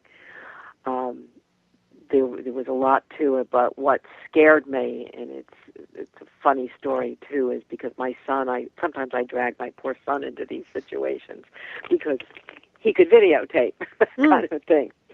So he came with me that night, and the person associated with the bar who had the key, and so he was supposed to videotape. And what happened is I started to ask the spirit to come around. And the spirit was coming around, and my son was setting up with the camera and watching, and so was the guy. But then what happened, it intensified as the spirit began to touch me. And I was still saying, I'm not frightened, it's okay, I know you're here, I want to know that you're here. But what happened is, at that moment, something very weird and unusual happened. My eyes were closed. And it was like my head became a glass, and I was able to see through my head, and I could see fingers over my head touching me. Wow. And I screamed, and naturally, they screamed. Mm-hmm. And they, didn't get any of the footage. Oh. And then, it was a very frightening experience. It really was. And my son was saying, that's it, you're not doing this anymore. Oh. We were locked in. We couldn't leave until the morning. So we just sat there awake for the next couple of hours until it was light out, because I wouldn't do anything anymore. Because it did really unnerve me. I think there's another situation that involved a murder. It was a different type of thing, where I actually was called in to bring out information on a murder case that the police were working on. The police was not there, but there was instructions for it to be tape recorded for the police. Mm-hmm. Now, I knew nothing about the murder. I was away in California I happened to know someone associated with the house who called me in to do this case. So innocently, I said, sure, I'll go. And I followed the footsteps of the spirit basically through my stomach, and I was able to give details of the murder without knowing it, based on the contact I was making with the spirit in my stomach. And then what happened, I was picking up information about a mob. I was picking up international information. I was picking up actually a person who had been fired from the job there that had a connection. I'm trying not to tell you all the details because I wouldn't want it to be out. And it got pretty scary. And I realized that the person's name that I came up with had been fired, and he was questioning the woman, and when is the psychic coming? So he knew the psychic was coming to the house, which made me nervous. So there were 2 tape recorders going of everything I said, and it was being given to the police. Now, I left that investigation a bit, unnerved, because I realized the information that I had brought forth was connecting. And there was this mob this whole thing. So at that point, I come home, I'm telling my son, and he's having a fit again, protecting his mom. And he says, that's it, you're never going to do an investigation like this again. Now we got to worry about, coming looking for you, blah, blah, blah, blah, blah, blah. I'm protected. He goes, yeah, sure you're protected. He goes, you're not ever going to do this anymore. Well, the next day, the girl called me, and she says, you're not going to believe this. And I says, what? She said, the 2 tape recorders that were going had everybody else's voice on it but yours. On both tape recorders. And I just burst out laughing. And I went to my son. I said, see, I told you. So spirit that's protecting me wiped out what I said. Oh, wow. Nice. So because you realize that this was taped, it was going into the police's hand. You don't know who was going to get this. And then they could come after you. Right.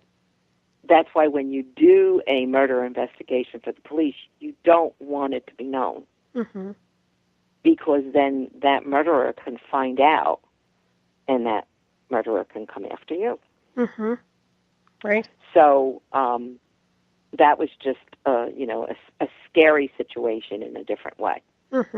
I guess so. My goodness. And also, do you still work with the police department? I know you were working with law enforcement around. Yeah, if they call, I'll do something for them. They've been quiet now for a while. I think that now that there's so much on the TV, they've gotten quiet again about using psychics.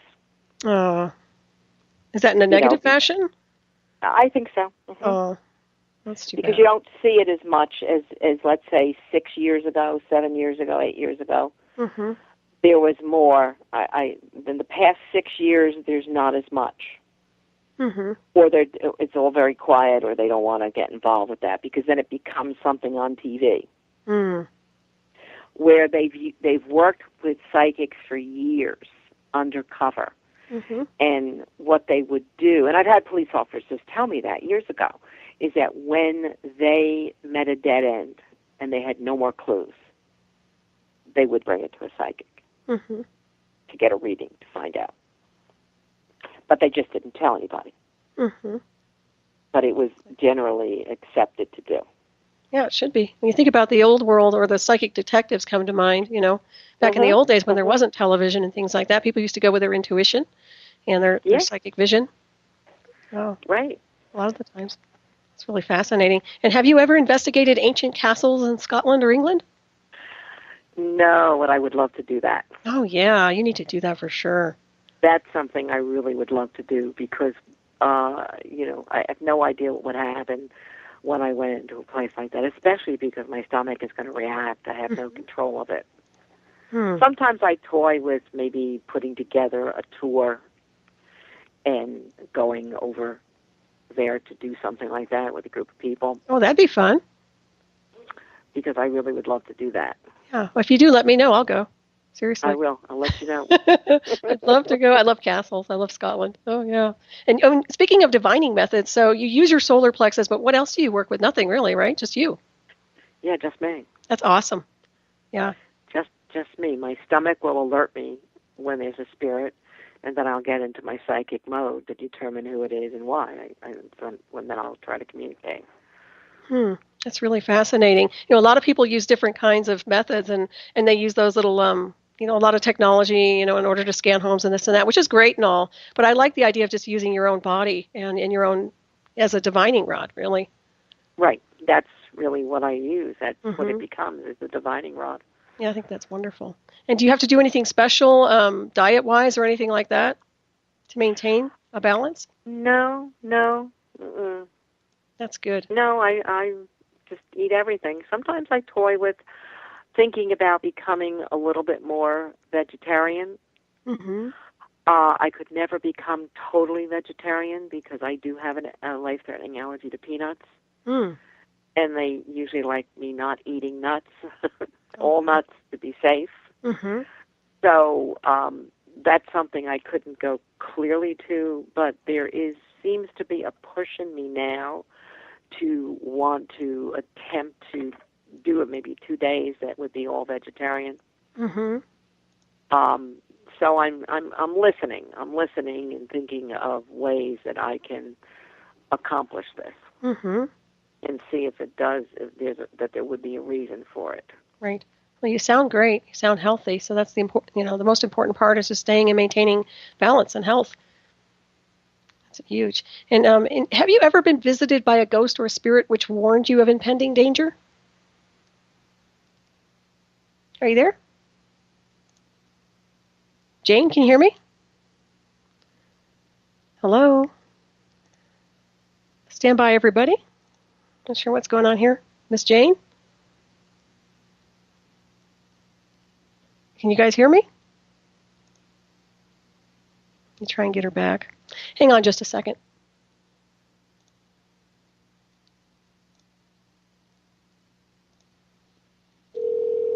Trying to get Jane back. Hello? Hi. What? You have a spirit in there? I have no idea what happened. But Oh, it's my Mercury goodness. retrograde, and anything is possible.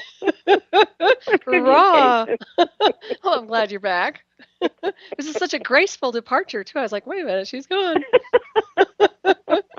I don't even know if you heard that last question I asked, but No, it was just that's too funny because I'm saying hello, and I realized what happened. It's like, you're not there. Well, that's interesting. Well, I'm glad you're back over here anyway. Maybe we had a little friend interfering in a nice way. That's possible. Yes, indeed. It's funny because I had just asked, have you ever been visited by a ghost or spirit which warned you of impending danger?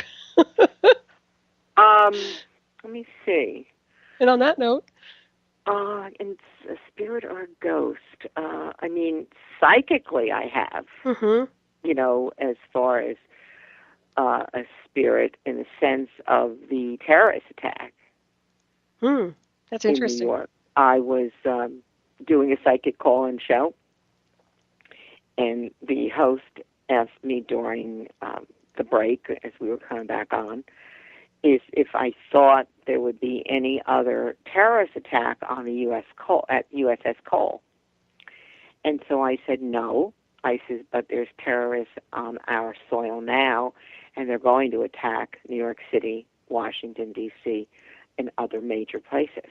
And he gasped, but he didn't go further with it. Then when I was doing a reading for this girl, and she'd been without a job for about 2 years, and she had just been offered a position, so she wanted to run this by me, my psychic impressions. And so when she was telling me about it, I got an awful, awful feeling, and I pleaded with her not to take the job. And I said, you'll be called back to your old job within about 6 months. I said, so you will have a job. I said, please don't take this job. I said, because I don't know what I'm seeing. I said, it's either going to physically collapse or it's going to be a financial collapse. And it turned out to be, it was Cantor Fitzgerald at the World Trade Center. My goodness. So she called me the day after 9/11 to thank me for saving her life. Wow. because she listened to me, because she knew that that was not my style to make a person fearful or to be that adamant about something. So she trusted, and she didn't accept the position. Thank goodness. Well, spot on, Jane. That's So, amazing. Yes, so I have to say Spirit came through on that, because whatever was around me at that moment was telling me that. Right. That's a good radar system you have there. So, without a doubt. And insofar as what this year brings, it's the year of the horse in 2014. What's your take on the year? I actually feel that this year is going to be good for people. The way I see it is that it seems as though I think it started in 2011.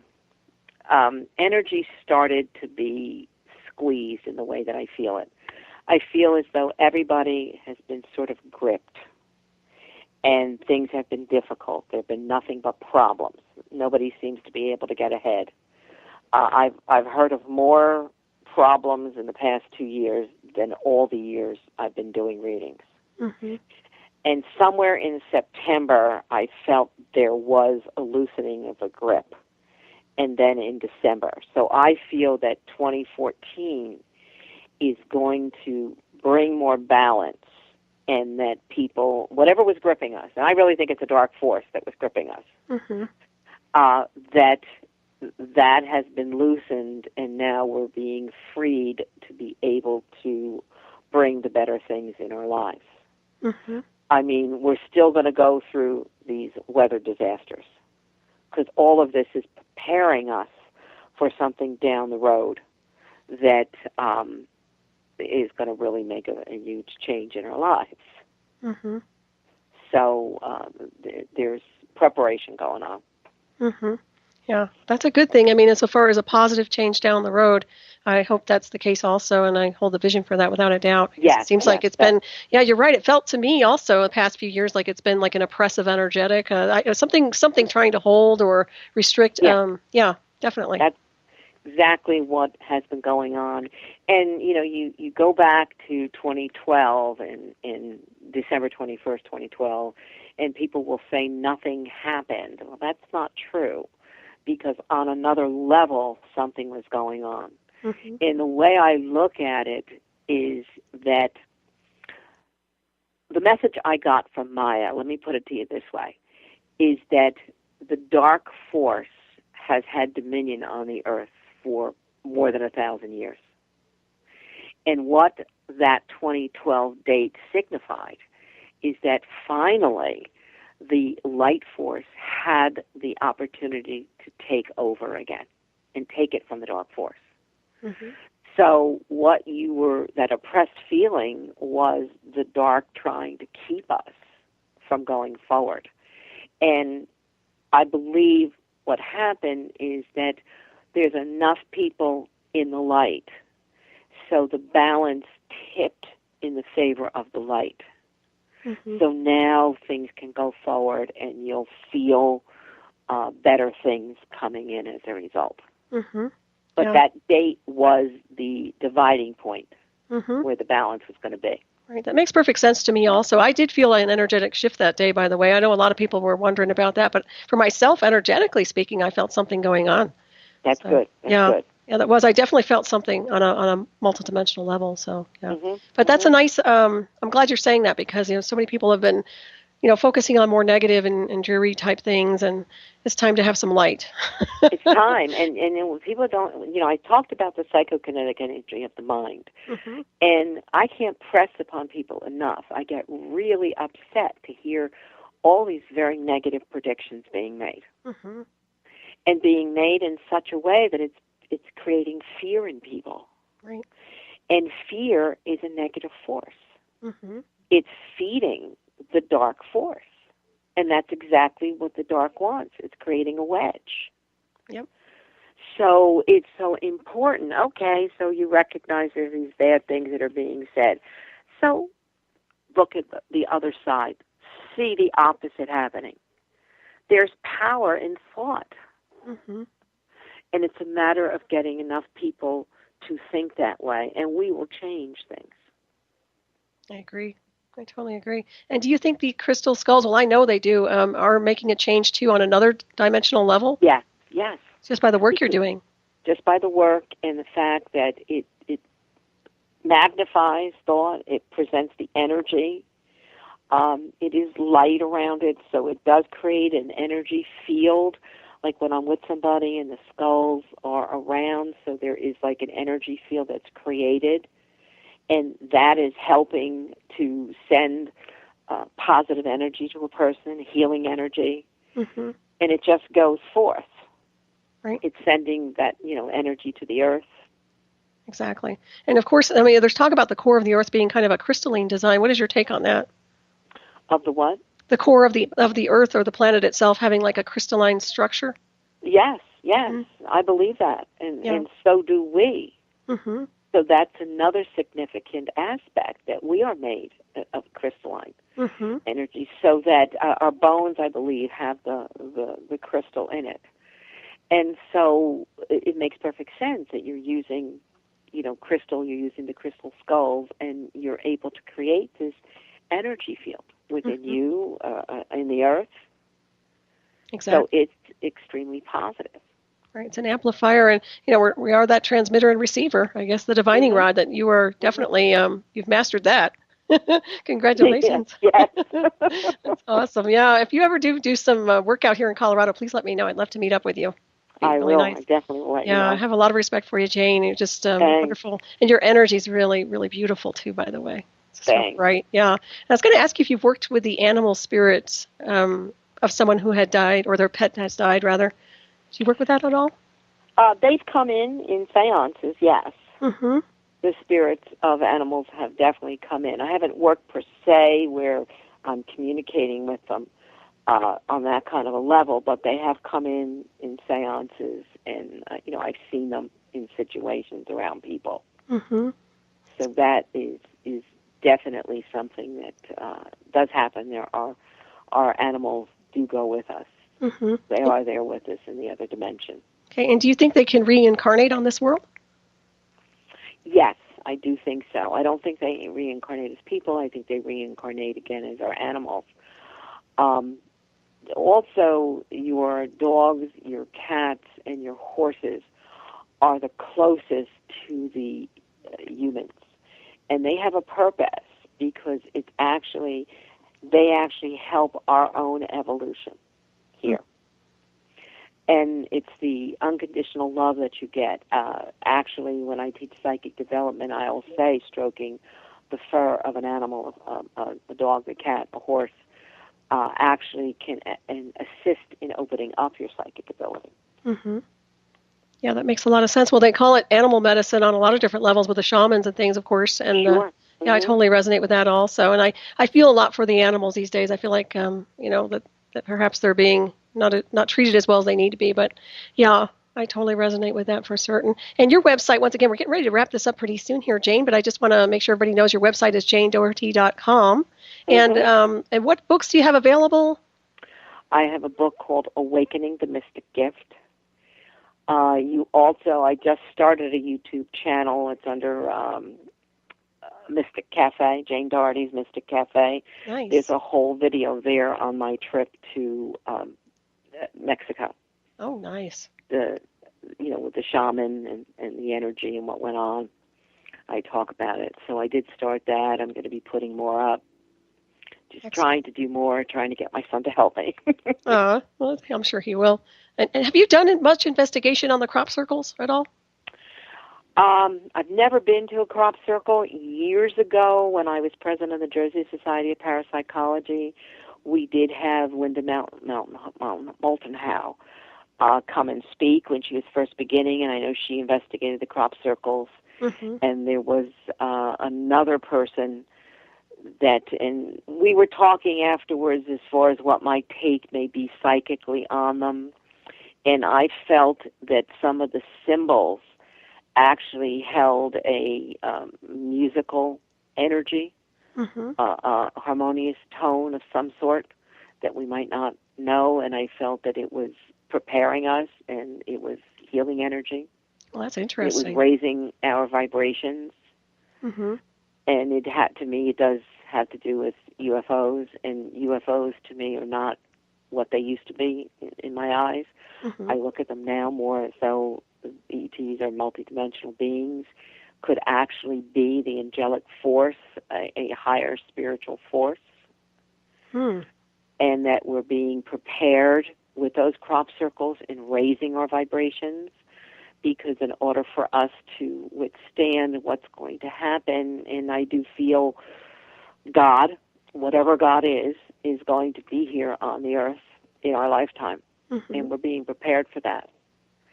And in raising our vibrations and consciousness, it's preparing us to be able to handle that. Oh, wow, that's incredible. Yeah, So go ahead. Part of what? Go ahead. No, I was just going to say, no, that's fascinating. I find a resonance with that as well. And I just want to make sure we're getting ready to wrap this up real quick, but I'm really appreciative of you being here tonight. I can't thank you enough, Jane, for being on the show. It's been incredible to have you on. You're very welcome, my dear. Yeah, it's been a pleasure. My pleasure. Yeah, and we're getting ready to wrap this up. I'm checking out the time here real quick, but anyways, I just want to thank everybody for tuning in tonight. I hope you enjoyed the show. And next week, my special guest will be Jim Nichols. So just a heads up for everybody. And I think we're doing okay here. Just checking in with time and the illusion of. Okay, we've got 2 minutes left, Jane. All right, in that final 2 minutes, any final words you'd like to mention or bring up? You were talking a little bit about what's happening with the planet and God, and maybe we could just kind of close with that. Yes, I think it's important for people to continue to raise their vibrations. It's very, very important to let go of fear, because when these changes occur, when we have whatever the ET force is, whatever God is, what's going to happen is we will be able to create fully with our minds. So therefore, if we are fearful, we're going to be creating that more so in our lives. I agree with that, too. So to me, my heart goes to not having fear, developing that self-love, getting into that grounded space. Exactly. Yeah, we manifest at will our own reality, without a doubt. Yes. So hopefully that's what this is all leading up to. Yeah, and I do like the idea of the sound and the harmonics, too. I resonate with that as well. I feel like that has a lot to do with what's happening here. Do you tune into a certain vibrational harmonic? I don't even know. I mean, I have ET guides. So it is a higher dimensional type of energy around me. So, and then because I have the crystal skulls, that is also bringing me to another dimension. Right. Yeah. It's just all very natural to me. I just take it in my stride and don't think in terms of that. Just, I just do what I do. There's been talk of some people experiencing a vibrational frequency and harmonic, and I don't know if that's an ultra low frequency or not, but it seems that there are a lot of people who are picking up on a certain frequency, and I was wondering if you had any resonance with that at all. I do, but I think that, I'll pick up on a few different kind of energy fields, and I will feel it. I'll feel a different vibration. Sometimes I'll feel this buzzing sensation at the nose when I'm doing a reading. And so I know that's another kind of vibration going on. Hey, well, thank you very much, Jane. Have a great week. You're welcome.